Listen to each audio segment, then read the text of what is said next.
Assalamualaikum. Hi everyone. Welcome back to Ma'am Ifta's English class.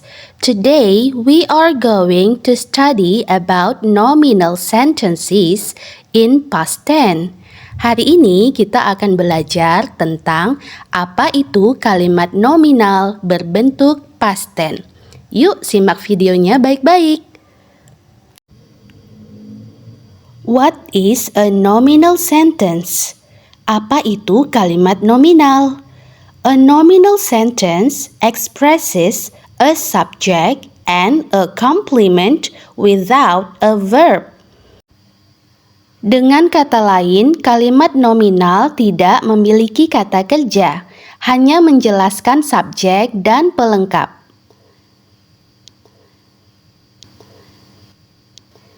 Pada kalimat nominal berbentuk past tense, kita menggunakan to be, was, and were. Mari kita bahas function atau fungsi, rules atau aturan, and formula atau rumus untuk kalimat positif, negatif, and interrogatif atau kalimat tanya. Berikutnya, mari kita bahas fungsi dari was dan were pada kalimat nominal berbentuk past tense. Nominal sentence in simple past or past tense shows situation in the past. Kalimat nominal berbentuk past tense menunjukkan situasi di masa lalu. Next, let's discuss about the rules.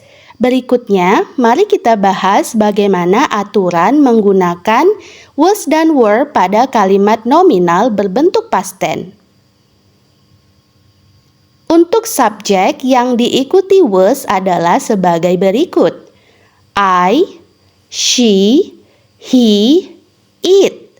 Kemudian untuk jumlah subjek satu, seperti contohnya car, itu juga diikuti dengan was. Kemudian jika subjeknya hanya terdiri dari one person atau satu orang, juga diikuti dengan was. Berikutnya, mari kita bahas subjek yang diikuti dengan to be were. Subjek yang diikuti dengan to be were adalah sebagai berikut: you, they, we. Kemudian subjek yang terdiri dari kata benda yang berjumlah lebih dari satu, contohnya adalah cars, juga diikuti dengan to be were.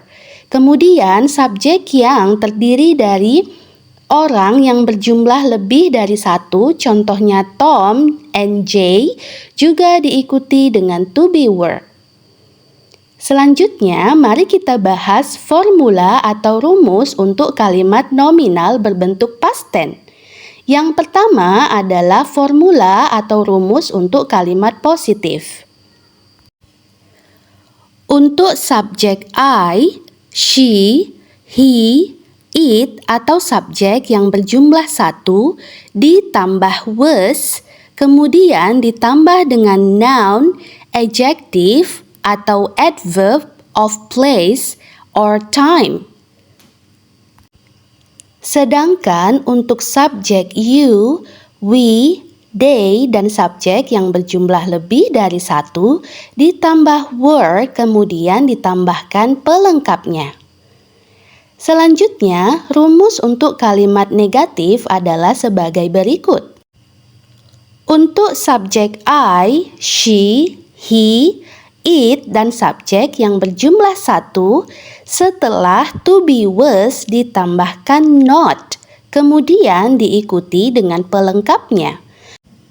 Sedangkan untuk subjek you, we, they, dan subjek yang berjumlah lebih dari satu, setelah to be were ditambahkan not, dan kemudian diikuti dengan pelengkapnya. Next, the formula for interrogative sentence. Berikutnya adalah rumus untuk kalimat interrogatif atau kalimat tanya. Pada kalimat tanya berbentuk nominal dalam bentuk past tense, Posisi to be was dan were berada di awal kalimat, lalu diikuti dengan subjek dan kemudian ditambahkan pelengkapnya. Berikutnya, mari kita bahas time expressions in past tense atau keterangan waktu yang biasa digunakan dalam kalimat past tense. The first is yesterday atau kemarin. Next, last. Last biasanya diikuti dengan keterangan waktu seperti minggu lalu, last week.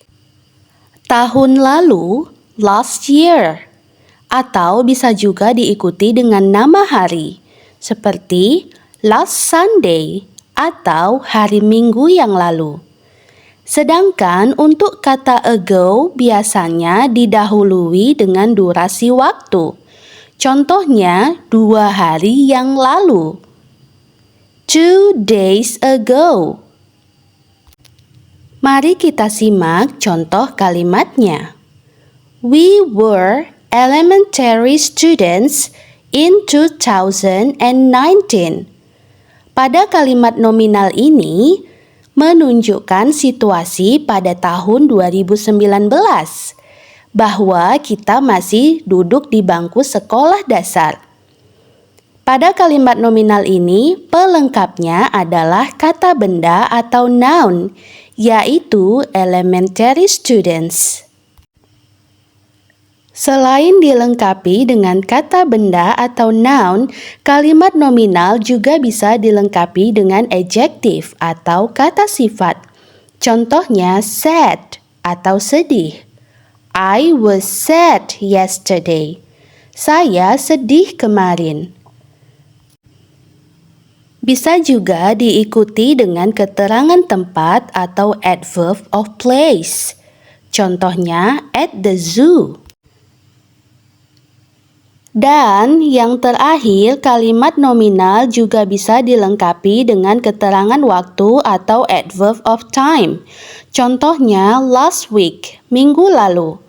The English test was last week. Tes bahasa Inggris minggu lalu. Nah, demikianlah pembahasan tentang nominal sentences in the past dan cara penggunaan verb be, was, dan were. Semoga kamu mengerti. Jika ada pertanyaan, silahkan tanya langsung kepada Mem Iftah. Thank you.